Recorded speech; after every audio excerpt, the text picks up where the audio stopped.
ብትሞክሩ እንትን እያልኩ ላወራ እችላለሁ። እንግዲህ ያው አገፈቶታ ኬኛ የሮ አማ ከና baadiyaa keessatti wantoonni ta'amaatu jiru baada milkoo isa jennuun kan waan baay'ee godhamaatu jira hubannoo dhabuurraa kan ka'e dhaloonni amma badaatu jira dhaloonni tokko tokko amantaa isaanii kan gallakkisanii beekumsa dhabuurraa kan ka'e jechuudha beekumsa dhabuurraa kan ka'e jechuun waa'ee barumsa mana bataskaana beekuu dhabuurraa kan ka'e afuurri sobaa seexanni karaa adda addaatiin dhaloota karaarraa jallisaa turte jechuudha baadiyaa keessatti wantoonni kabajaman yookiin immoo akka waaqatti sodaataman waan baay'eetu jira yeroo ammaa kana jechuudha fakkeenyaaf ateetee callee jedhamaniitoo muka adbaarii jedhamee iddoo adda addaatti kan kabajamu jira jechuudha ijoolleen baadiyaa keessa jirtan yookiin immoo namoonni baadiyaa keessa jirtan yeroo ammaa kana beekumsa dhabuurraa kan ka'e isa kana osoo beektan gaafa baadiyaarraa immoo gara magaalaa dhuftan bataskaanni akka waan barsiiftutti gootaniitoo waan san deebistanii mooyyuu amantaa keessan jijjiirtanii gara amantaa biraa warroonni deemtan kun sirrii miti maaliif waan dura beeknu san waan dura qabanne san dura sirriitti beekuun nurraa eegama jechuudha gaafii gaafachuudhaan akkamitti seexanni yeroo ammaa kana ilmaan namaa qoraatu jirti abbaa fi haati warraa akkamitti gara deematu jiru maaltu ilmi namaa yeroo duraa yommuu uumamu fakkeenya gooftaa keenya Yesuus Kiristoositiin fakkii isaatiin jechuudha maqaa abbaa ilmaa hafuura qulqulluutiin kan uumame hundi keenya jechuudha taada maaliif ilmi namaa walitti bu'a maaliif abbaa fi haati maaliif abbaa fi ilmi abbaa fi intalli walitti bu'u jennee yoo yaallu seexanni keessa bultee yaada keenya kan hin taane yaada ofii laphee keenya keessa bulchuudhaan sammuu keenya bulchuudhaan namoonni akka waliin galle gochuudhaan akka of dagatan gochuudhaan karaa adda addaatiin bataskaanarraa illee aaxiyaatii garagaraa keessas akka seenu nu gochuudhaan karaarraa nu balleessaa jirti waan ta'eef wantoota garagaraa fakkeenyaaf warroonni amaariffaa ageessaan amaariffaan gaxxameenyi yookiin immoo mudata jedhama tasfaayee abarraa kan jedhamu isa kan akka aggeeffattan waan akkanaa keessaa akka baatan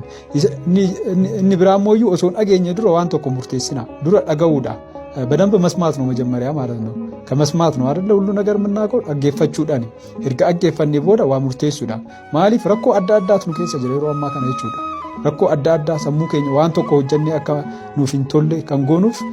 አካ ዋን ቶኮ ጀኔ አካ ምልኮፍኒ ወንቶኒ ያኔ አካንቶሌ ከንታሲሳ ጅሩ ማልን ሴጣኒ ጅጅረመ ኢልማ ነማን በርባዱ ሴጣኒ jireenya bara baraa akka dhaalu hin barbaadu seexanni jireenya dachee kana ilmaan namaa karaa waaqayyoo irraa jallisuudhaan waaqayyo akka hin arganne kan nu godhana abbaaf warraa fi haati warraa osoo jiranii abbaan warraas karaa isaa gallakkisee dubartii biraa wajjiniin haati warraas abbaa warraa dhiisuudhaan karaa biraatiin sagaagalummaa garagaraa kan hojjetan maalirraa kan ka'e hojii seexanaati jechuudha hojii seexanaa mooyyuu dhumarra karoora keenya nu jala diigde jechuudha isa kana sirriitti irratti bartanii irratti beektanii osoo barumsa manfasii yookiin immoo barumsa afuuraa adda baafachuudha barumsi afuuraa lama barumsa afuura gooftaa keenya Yesuus Kiristoos fi barumsa afuura sobaa kan jedhame mooyyuu kan seexanaati jechuudha isa kan rogaan gara baafannee beekuun nurraa eegama jechuudha kanaafi tokkoon keenya dubartii haadha mana kaaniitoo sagaagalummaa adda addaa iddoo adda addaa deemuudhaan dubartii biroo wajjiniin kan sagaagalummaa garaa wanti addaa uumameeti miti wanuma dubartii haadha manaarraa argatan achis iddoo biraa deemanii argatu jechuudha wanti addaa hin jiru maaliif jennee yoo gaafanne hojii seexanaa waan ta'eef jechuudha kanaafuu isa kana sirriitti hojiirra oolchaan isin jechuu barbaada ወደ ምንፍቅናም የሚወስደው ደግሞ ይሄው መንፈስ ያዳልሙት መንፈስ እንደሆነ በተወሰነ መልኩ ደግሞ ይገራቸው እኒ ብራሞዩ ፈከኛ ፈሮ አማ kana amantaan gooftaan keenya Yesuus Kiristoos tokkicha cuubbanis tokkicha amantaanis tokkicha jennaa mitiire fakkeenya addunyaa kanarratti amantaan 2000 oltu jira 2000 amantaan 2000 kun hundumtuuyyuu mooyyuu waaqaan uumamee miti hunduuyyuu yaada isaa olkaanii yaada isaa teechisuudhaan maaliif hojii seexanaatiin jechuudha hojii seexanaa keessa immoo fakkeenya maqaan kennameefii jira seexana budaan jira adaalmootii kan jedhamu jira xaqwaar kan jedhamu jira hundumtuuyyuu maqaa dhuunfaa isaa qaba jechuudha maaliif hojiidhaaf akka itti tolutti jechuudha. Xoqaar kan jedhamu hin jira. Hojiidhaaf akka itti tolutti hojii isaanii ilmaan namaa irratti hojii garaagaraa hojjetu jechuudha. Fakkeenyaaf abjuudhaan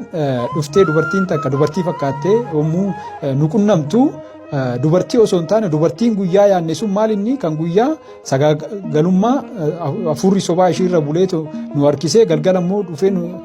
ol qunnamnu eenyuun seexana jechuudha. Seexana. Ayina xilaa kan jedhamtu jechuudha. Ayina xilaa jedhamtee beekamti. Garam nama fudhata suuta hidheetu gara manaafiqee yookiin immoo shakkitoota amantaa shakkitoota jedhamee beekama. Manaafiqee jechuun maxxaraaxar wayim immoo shakkitoota jechuudha. Shakkuudhaan amantaan kun kana ta'innaa inni sirriin kana Iyyasuus gooftaan keenya Iyyasuus Kiristoos qulqulloota ni jaalata. Kan inni jaalate wajjin jaalannaa, kan inni jibbu immoo wajjin jibbina. Gooftaa keenya Iyyasuus Kiristoos qofatti amanna. Isa duuka buuna. Kanaafuu kan inni jibbu hin jibbina. Kan inni jibbu immoo maal inni seexana ni jibbaa, cubbuu ni jibbaa. Isa san jibbaa kan inni jaalatu wajjin jaalachaa seexanni yookiin immoo adaalmootii kan jedhamu kun amantaa keenya akka jijjiirru nu taasisa jechuudha yeroo baay'ee. Amantaa keenya jijjiirree gara manaafiqii yookiin immoo gara shakkitoota akka deemu nu taasisa. Ergaachi inni booda yaa'u akka barbaanne jiraanna. Barbaannu surrii uffannaa, barbaannu qullaa deemnaa, waan barbaanne goona jechuudha. Maal jechuudha? ማመን ብቻ ወይም ደግሞ እምነት ብቻ አይደለም አመንታን ብቻ እና ፈይሱ ማሪፍ ስራ ያስፈልጋል ፈከኛፍ አብርሃም ከይጋራ አንሲ አገርሲሱ በጋፈ ጀደሙ ከኤቶ በኤቹ ዲን አጀጀሙኑ ማሊን ሆጂዳ ጀቹዳ ዋን አጀጀሙን ይሳቱ ሆጂዳ አብርሃም ታዘዘ መታዘዝ ራሱ እኮ ስራ ነው ባይታዘዝና ተነስና ውጣ ወደማሳይ ሂደ ተብሎ ሲባል ወዴት ሄዳለው አላለም መታዘዝ ነው መታዘዙ ራሱ አጀጀሜ በኡን ይሳቱ ሆጂዳ ጀቹዳ ሆጂን በርባቺሱ አመንታ ብቻ ወሮታ ጀተኒፍ እምነት ብቻ ስራ አስፈልግም ለምትሉ ነው ስለዚህ አዳልሞቲን አመንታ ዛር ማቲ ኬኛራ ከንጅሩ ጫሌን አባን ኬኛቲ ሃቲ ኬኛ ከበጃ ጀራንሱን ኢሳን ራጋራ ኬኛ ዱፌ አመንታ ኬኛ ከጅጅሩ ከንታሲሳ ጅሩ ኤሮ አማ ከና አዳልሞቲ ከንጀደሙ ጀቹዱ ታዳ ከሚቶ ፍራ ኦጊና ስርናን የአምልኮ ስርዓት መፈጸም ነው የአምልኮ ስግደት መነ ኬሰቲ እዶ ዋቀዮቲ ገለቴፈኑ እቲ አመኑ ዱከ ቡኑ ቆጴፈቹ ቀምነ ጀቹዱ ከነ ዮጎኒ ቆፋ ሆጂ ሰይጣን አራደባና ዮኪን ሰይጣን አዱኛ ከነረትለ አከንታን ታቴኑ ጅራቺፍቴ ኢሳ ዱፉሲፍ ሞዩ ሲኦሊ ፉቴኑ ልቡ ከኛ ጋር ሲኦሊ ፉዴ ደማ ይቹዱ ከናፉ ኢሳ ከነ ስሪቱ ወኖ አርገቹዳ ፌዳ ሆራቹዳ ነምኒ ፌዳ ሆራቱ ቶኮ ኢን አጌፈታ ነምኒ አጌፈቱ ቶኮ ኒ ጅጅራማ ነምኒ ጅጅራሚ ቶኮ ኦፊስ ጅጅሬ ዳሎታ ካወኒስ ጅጅሩ ደንዳ ጀቹዳ ካኑ ገለቶኛ በጣም አመሰግናለሁ። አሁን ደግሞ ለአንድ ለሁለት ደቂቃ ያክል እኔ ምለውን ቃል ታረጉልኛል። እሺ በጣም ወሳኝ ሲሆን ደግሞ ጥሩ ነው። አንዳንድ ቀን እየመጣ በዚህ ቋንቋ መልዕክት ታስተላልፍልኝ ደስ ይለኛል። ወይም ደግሞ ቲክቶክ ዩቲዩብ ከፈትና እኔ ማስተላልፈው ነገር በኦሮምኛ እየተረጎም ፖዝ እየተረጎም ብታስተላልፍ መልካም ነው ብዬ አስባለሁ። ስለገባህ ቋንቋውም ላይ ፐርፌክት ስለሆነ ነው። አሁን የምትነግራቸው ምንድነው? በአዳም ልኮ የምታመልኩ በገጠር ክልል ያላችሁ አብዛኞቻችሁ ልጆቻችሁን ተመልከቱ እስቲ ይላችሁ ወሮኒ ባየን ባዲያ ኬሰ ጅርታን ijoolleen keessan maalitti akka amanaa jiran maal akka hojjechaa jiran sirriitti ilaalame warroonni fakkeenyaaf callee mana keessaa qabdan warroonni kanaan dura wantoota garaagaraa keessatti amanaa turtan har'a ammoo amantaa keessan kan jijjiirtan dura eenyutu isin jijjiirsise ijoollee keessan mee duuka bu'aa hojiin isaanii maali isin ajajamaa jiru ልጆቻችሁ በጤንነትም በትምህርትም በአመለካከት በሃይማኖት ከእናንተ ጃላ መለጡ ijoolleen keessan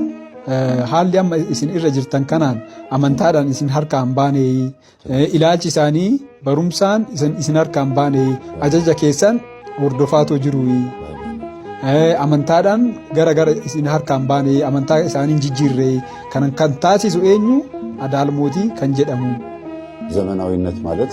ብር ማግኘት አይደለም ሃይማኖት መቀየር አይደለም ወይ ደግሞ ከገጠር ኑሮ ወደ ከተማ ኑሮ መሻሻል አይደለም ልጆቻችሁ ያድጉ ገንዘብ ያገኙ መስሏችሁ የተሻለ ቦታ ላይ ያሉ ይመስላችኋል እንጂ ነፍሳቸው ተቀምጧል namni fakkeenyaaf jijjiiramuu jechuun maal jechuudha waan gaarii uffatanii waan gaarii dubbatanii yookiin immoo qarshii argachuu jechuu miti ijoolleen keessan lubbuun isaanii fudhatameetoo jira wanti isaan hojjetan dhokatanii waaqayyo harkaa ba'aniitoo jiru lubbuun isaanii hojiin isaanii hojii seexanaa waan ta'eef hojii seexanaa waan raawwataniif isin harkaa ba'aniitoo jiru argachuu jechuu miti manfasaayii ta'anii yookiin immoo ijoollee waaqaa ta'anii jiraachuudhaaf kanaa miti kan godhamuu qabu. ኦርቶዶክስ ሆናችሁ ቤት ውስጥ ከራማ የምታመልኩ ባዕድ አምልኮ ጫት የተጨለ ያላችሁ ልጆቻችሁን በዛ መንገድ ካሳደጋችሁ በኋላ ወጥተው ፕሮቴስታንት ወይ ሌላ መናፍቅ ሌላ እምነት ተከታይ ሆነው ተመልሰው ሲመጡ አዲስ ነገር ጥሩ ነገር ይዘው የመጡ መስሏችሁ ትቀበሏቸዋላችሁ። ግን እዛው ቤተሰብ ነው warroonni fakkeenyaaf baadiyaa keessatti abbootii fi haadholeen callee fi baada amilkoo garaagaraa adaalmootii jechaatoo mooyyuu warra ayyaanaa jechaa iddoo adda addaa iddoo xunqolaa adda addaa deemtan ijoolleen keessanii isin harkaa erga gaafa baanii tokkoffaa amantaa isaanii akka jijjiiran taasifama. Kana kan godhu eenyuuni hafuura sobaa hafuura seexanaa kana. Kanarratti sirriitti honnoo jettanii amantaa isaanii akka beekan gochuu isinillee mooyyuu calleessanii fi wantoota baadiyaa keessatti godhaa turtan raawwachaa turtan san dhiisuudhaan ijoolleen keessan amantaa isaanii akka baran taasisuun isinirraa eegama. Kana godhu yoo hin taane ijoolleen keessas ammas rakkoo guddaa keessa akka jiranitti